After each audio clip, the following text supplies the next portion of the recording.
Tell us a little bit about yourself. I'm in the industry for like 20 years already. I actually started while I was still living with my parents at their place, and at that time it was like 97, 98. Internet was just starting in our country. So with the first internet connection they got installed in their home, I was starting to explore this was like a whole new world to me. So I was looking for ways to what I could get out of this new thing. So somehow I landed on some sites, and I noticed the text link at the bottom of the site which was saying like webmasters click here to make money. So obviously I was intrigued, so I clicked, and as they say, the rest is history. So this was how I discovered my first affiliate program, and that was like 98 I think. So yeah, it's like 20 years ago. So during all those years I've done a lot of different things. So at that time there was no Google, there was no Facebook, no nothing. So the traffic that we've been getting to our sites all was a result of like a traffic trade. So we've been linking to some sites, they've been linking back to our sites. We've been basically exchanging traffic. So that's how it all started. And then like Google emerged, many other search engines. So we moved to SEO. Like I say we, because I've always had a business partner who's with me for like many years. He's like a partner in our company. So I always have someone to help me to take care of things when I'm on to travels or on a conference like this one. So you could say we started with traffic trading, then moved on in CEO world, and then at some point Google became like more and more complicated to work with. Getting traffic was harder, and especially to keep the traffic was getting even more harder because they love to like strike with the band hammer left and right. So that's how I found myself in the paid traffic world, and that's where I'm still active right to this day. So you could say like during those 20 years I've done everything more or less. But yeah, right now I'm playing with paid traffic, so that's where I'm at right now. Did you ever think about quitting affiliate marketing? I'm about to stop once. When Google killed a review site we've been running, like a big review site that was making a lot of money, and then suddenly from one day to the next, or let's say from 1 month to the next, we lost like a large part of the traffic. So, and that was a site that was filled with quality content, all written by me or like high-level writers. And then all of a sudden Google just decided that it's no good for their index anymore, and they just wiped it out. So on one hand, in 1 month we had a site making a lot of money, the next month we had nothing. So I felt really frustrated. I feel like I'm over, like I'm done with this trap, you know, because I've been following all the rules that you could like find on the internet. The content was unique, it was quality, I've never done any spam, I didn't buy any links, and bang, just I was out of the index. So, but then there is one thing about me, I hate to fail, so, and that's probably the reason I'm still in the game. So I just couldn't give up, so I had to find a new route. And that was probably the impulse for me to switch to paid traffic actually. So yeah, what keeps me going is that I hate to fail. I love to discover and play with new things. And at the same time I have a family, so I have to care for themselves. I have to take care of them to make money for our family, so I just can't stop, right? So. Imagine you are a newbie affiliate entering the industry today. Which vertical or niche would you choose? What would be your strategy for success? I think this is one of the mistakes that many new affiliates are doing. They're waiting for someone to tell them, let's do this vertical, do that vertical, do this or that, and it's a problem. They shouldn't do this. Just start somewhere, okay? Because in a way, all the verticals that you can work with, all of them can work out.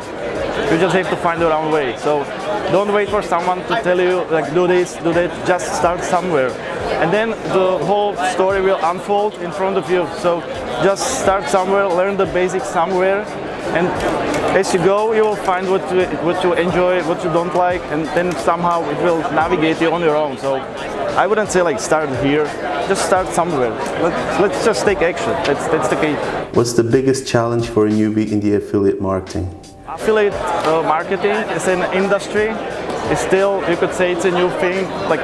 It's not completely major market yet. Well, it is in a way, but it's still changing.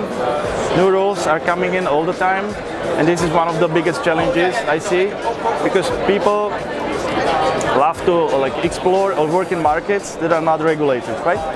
And as new rules are coming in, it's getting more complicated in a way. There are more rules to follow, people not willing to follow rules, especially affiliates, right? So this is one of the challenges I see, like all the new rules that are coming in, so they are making it complicated, especially for new people. They have to get used to the rules.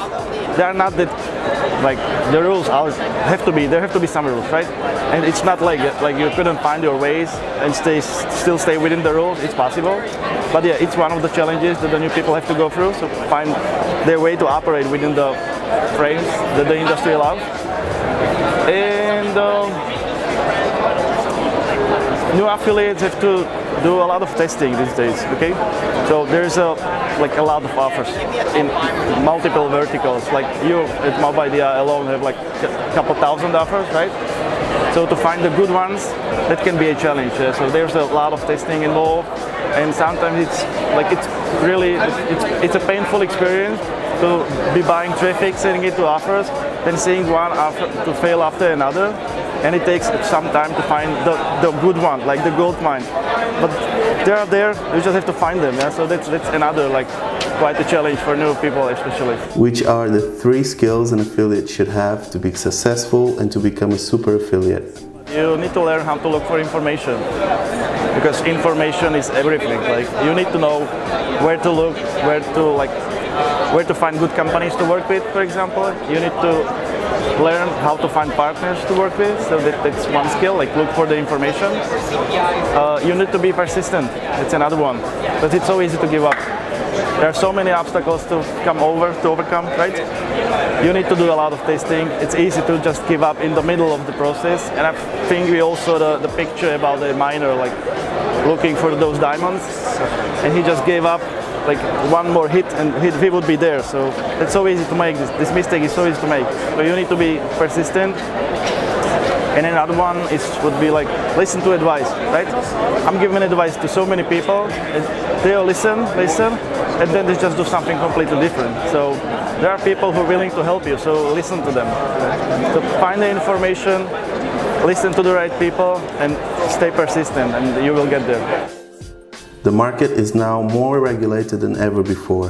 What's the future of the industry, and what should affiliates take into account while promoting mobile content offers? Mobile has been driving this industry for the past, I don't know how many, 4 years maybe, 5. And mobile billing was so easy to make money with when it started. Because, as you said, there were the regulations that we have now, they just weren't there a couple of years ago. So people were able to make all kinds of offers, but we all know many of those offers were shady. So yeah, but they've been converting, people have been making a ton of money. Now this is over from the most part, but the way I personally see an opportunity in this market, mobile billing is becoming like a regular billing option, right? So like people are paying with credit cards, so now they're paying with mobile phone. So I think what we're gonna see in the future is like legit offers, like selling maybe even some goods or services, access to content members areas or whatever, and they will just use mobiles as a form of like a billing option. So that's what I think we should see in the near future. So mobile is not like going anywhere, it's not dying. Everyone is using a mobile phone, and more people in like the emerging countries are switching to mobile. So yeah, it's going to stay there, it's just going to be different. So even the companies who are creating these offers, they have to realize they have to provide value now. So it's not about like just give them something and let's hope for them to not notice they're about to be in charge, but provide the value and use mobile as a way of like a billing. So I see it as it's becoming more and more of a billing option. Some affiliates are saying that traffic is getting more and more expensive and that it's hard to get profitable margins. Which advice would you give them? We need to realize one thing here when talking about like the regular traffic sources that all of us can use. It's based on bidding, right? So it's not like they're making these prices up. It's what the market tells them. So these prices, if they are going up, it's because it's working out for someone, and he's able to afford to pay these high prices. So it's not like the traffic sources are manipulating the market. There are some offers or some business opportunities that make it possible for someone to pay these high prices. So what you have to do is basically just find the area where the money is being made. So I don't think it's like I don't think the traffic sources can manipulate the prices. Like there can be one problem when direct advertisers enter the market. They obviously get to keep the whole commission that they make, not commission, but the amount they charge, and we as affiliates get just a share, right? But then again, direct advertisers usually aren't skilled media buyers. Skilled media buyers are working on their own, right? So I'm able to optimize my funnel better than most of the advertisers can. So I can convert better, then obviously I can match their payout, not payouts, the rates they're paying for the traffic, right? So I think if the prices of traffic are too high for someone, there is a problem with his campaigns. It's not the traffic source. Which are the tools and resources for competitive intelligence that every affiliate marketer should use? So you need fast server hosting, right? So your landing pages and all the parts of your funnel load as fast as possible. So this is one thing. You need to be able to track your campaigns. So you need a high-level tracker capable of giving you as much information as possible. And when talking about intelligence, I think a spy tool comes in handy, really. So that's what I'm using all the time. But I'd like to give advice to people: don't use the spy tools as source of your creative. Take it as a source of information, to get inspiration from. That's what I'm doing all the time. When I need new banners, I load up Complexity, for example. I look at what's running, I take it, but I modify it. I always modify it. So if there is a picture, some kind of a picture, I just replace it with another one. Or I tweak the design a little bit, change the color here and there, make the button smaller, the CTA button smaller or larger or whatever. So take it, get inspired, tweak it, and that's how it works for me. It's a very wise tip, because probably affiliates go there and they take. Yeah, they do. But if you load up a spy tool, take someone's funnel and use it the same way. Many other people are doing the same, so you're just creating copies of the same stuff over and over again, and that's just not working. It can work for a day, two, I don't know, but then it gets saturated. So stay unique, at least in a small way. Just tweak something at least. What are the most common mistakes you see affiliates making?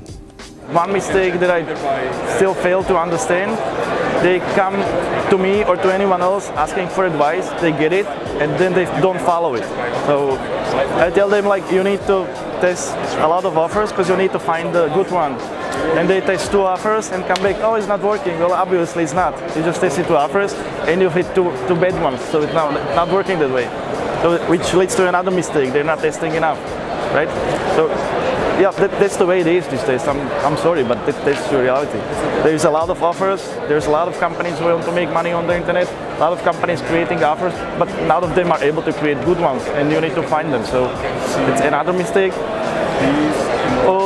And then again, connected to this, the mistake of not testing enough, they're giving up too early, too easy. So when I started out in paid advertising a couple of years ago, I had to come up with a couple hundred.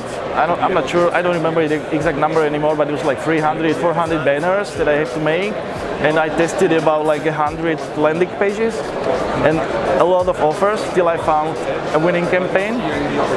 It's easy to find a campaign that's profitable a little bit, but just for a day, 2 or a week. But to become profitable day after day, that takes some time. It took me literally hundreds of banners, 100 of landing pages, a lot of tests, and I just didn't give up. So I made it. And many people just throw up a bunch of tests. They test 5 offers, 10 banners, and they think that's what it takes. Well, no, wrong. You need to test way more. So you just can't give up. Because there's affiliate marketing is no rocket science, really. The basic rules, the basic principles, the fundamentals, they're easy. It's public knowledge. There are no secrets. You just need to find your way, test it, and find the good stuff. Then it can work. Which traffic sources or traffic types do you explore and why? I consider myself a fan of banners, because many people started pub traffic or something like this. I always like the fact that banners give you one more chance to optimize something. You can pre-filter your traffic with banners. So that's always been and probably will stay my favorite type of traffic. And I bought a lot of CPC-based traffic, so from Google AdWords, for example. It's also a great channel for certain products. You could say I tested probably all of the traffic sources or traffic types that are out there, so like CPC, banners, pubs, redirects, domain traffic, like native traffic, then there's Facebook, everything. I've done a little bit of everything, but somehow I always return to banners, so that's like my playground. So that's my favorite traffic type. What should affiliates bear in mind when it comes to the topic of affiliate fraud? As an affiliate, you're basically dealing with two types of fraud, right? So it's ad fraud on one hand, so the traffic we buy, there's a lot of bots in it. Then on the other hand, you can run into problems with affiliate networks or advertisers. So let's start with the ad fraud, like the traffic side of things. So we all know that pretty much every traffic source is selling bot traffic as well. Some might say they're not aware of it. I think they are, well, whatever. It's part of the game. So this is something we need to learn how to live with it, because there's not much we can do about it, unfortunately. The good thing is, as I mentioned in one of the previous questions, traffic is sold based on the bidding system. So what we are able to bid also takes the amount of bots into consideration. So I see the final result, I bid based on the final sales or conversions that I'm able to make with the traffic. So if the bots are in it, the final result is lower per click or per impression or whatever metric you want to use. So it's not like I'm losing a lot of money due to ad fraud, because after some time you will learn how to like cut the bad placements really quickly. So it's more of an annoyance really, because even the bot traffic that gets into my funnels gets distributed to the various landing pages and offers, and it's basically just screwing up the optimization process, right? Because the numbers, even if it's bot clicks, the numbers still like are changing. So yeah, that's an annoyance we have to live together, live with. I certainly would love the ad fraud to go away. Maybe at some point it will, I'm not sure, but for now, okay, that's something we have to live with. Okay, then on the other hand, there's the fraud we're facing with affiliate networks. Lately, I've seen a few people post on the STM forum that affiliate networks refuse to pay them, and the cases were like, I'm not sure who to side with, because it's a hard call. But the only advice I can give people in this extent is to communicate with the network. So ask them about the quality of the leads you're sending. Ask them if there is any problem. Make sure they want more of your traffic. Right? If they don't, just don't send it to them. Send it somewhere else. And keep copies of the conversation. So if you get a green light from an affiliate network, just save it, make a screenshot. Then later on, when they complain about your quality, you have something to show them, right? And to many affiliate networks, their reputation is worth a lot. So if you have the evidence that you actually were working with them, yeah. And then there is some affiliates just do whatever they can to make an extra dollar here and there. So I'd say don't do it. Play a fair game. Makes more sense for the long run. A quick dollar today is worth less than 1,000 that you can make in the long run, right? If you're playing an honest game, that's always been my preferred way of doing business. Which sources of information, knowledge, and training should affiliates use to stay updated?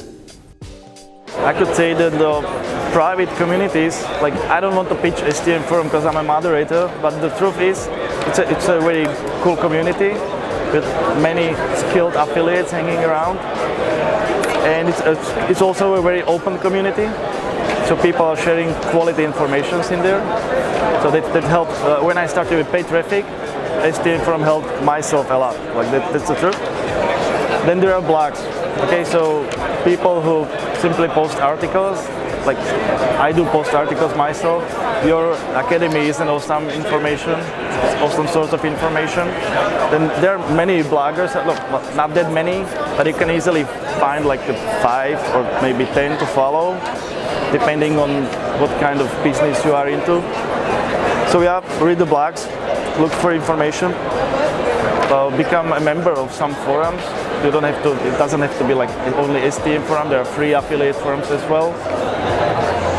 Even like there is good information to be found everywhere. Just have to learn to read between the lines a little bit, because some people love to pretend they're experts on something they're not.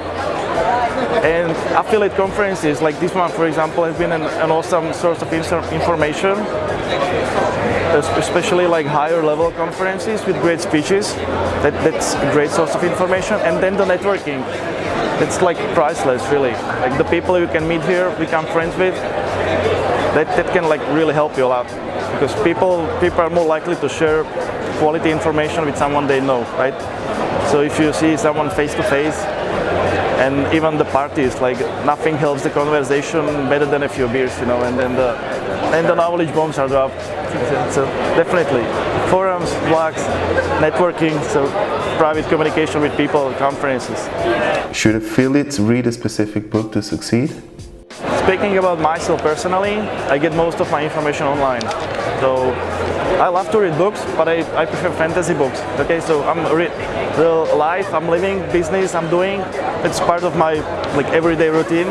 So when I find some time to read, I prefer to read something that's out of this world, so like fantasy book anytime. But I do read a lot daily, but online. So the source of my information, like business related information, is like the internet. So I spend a lot of time on the forums, like on Skype, for example, with people like my friends are sending me articles they find it interesting. So yeah, it's like an exchange of information. So yeah, most of my information is gathered online.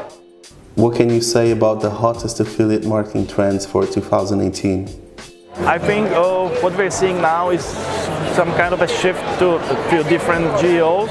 So countries like the Arab world, for example, is booming, right? Asian markets, Latin America. So these are markets that we weren't able to monetize a couple of years ago, but we are now. Mobile helped it a lot. So yeah, I think a lot of business is moving to these countries. I kind of hope China will open up at some point, because it's still like they are protecting their market. It's kind of hard to penetrate.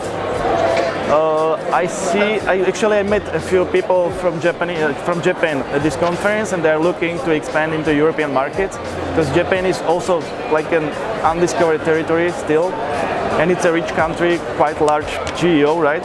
So there should be a lot of opportunity there as well. And in terms of verticals, like we see everyone is going crazy about e-commerce lately, right? So that's probably going to stay a trend for the next year as well, I think, or the near future. What were the biggest surprises in affiliate marketing in 2017? Large amount of regulations in the mobile market. We see it's kind of came all of a sudden, right? We probably could see it coming, but it happened too quickly, in my opinion. So we had to stop a lot of campaigns we've been running in the mobile market. Some are still running, so it's not like it's dead, but it's certainly way more regulated now than it was before. So this was like something I expected to take a longer time to happen. There's another surprise, like the pub traffic, right? So Google made some announcement that they're about to modify the Chrome browser, which should be able to block pubs. So many people are afraid that the pub traffic is like about to die, which might be the case, might be not. Like during my 20 years in the business, this is, I think, the third or fourth attempt at killing pubs. So far it didn't happen. Google certainly has the firepower to do something, so we shall see. But I still think it's just about like pubs are launched with a script, right? So Google will try to block the script. So maybe all it takes is to modify the script again. So it might be a mice and cat game, like back and forth, but we shall see. So this is another thing that surprised me. Also the e-commerce boom. I'm quite surprised it's that huge, like, because running a store, an e-com store, it's not that easy as running affiliate campaigns. There's way more to it. It's more like running a regular business with all the customer care issues that affiliates usually hate to deal with. And still you see like half of the affiliates are moving into the e-com space. So it came as a surprise to me as well. Yeah. What are the opportunities and threats you think will come about in affiliate marketing? E-commerce, right? It's gonna be a huge thing still, growing. Cryptocurrencies, right? It seems to be the next big thing, at least now. And I see affiliate networks are introducing crypto-related offers left and right. And since the momentum is huge, this could be something we should look at as affiliates. There might be, there definitely is opportunity in. So not just like investing into cryptocurrencies or learning how to trade it, but to promote related offers, right?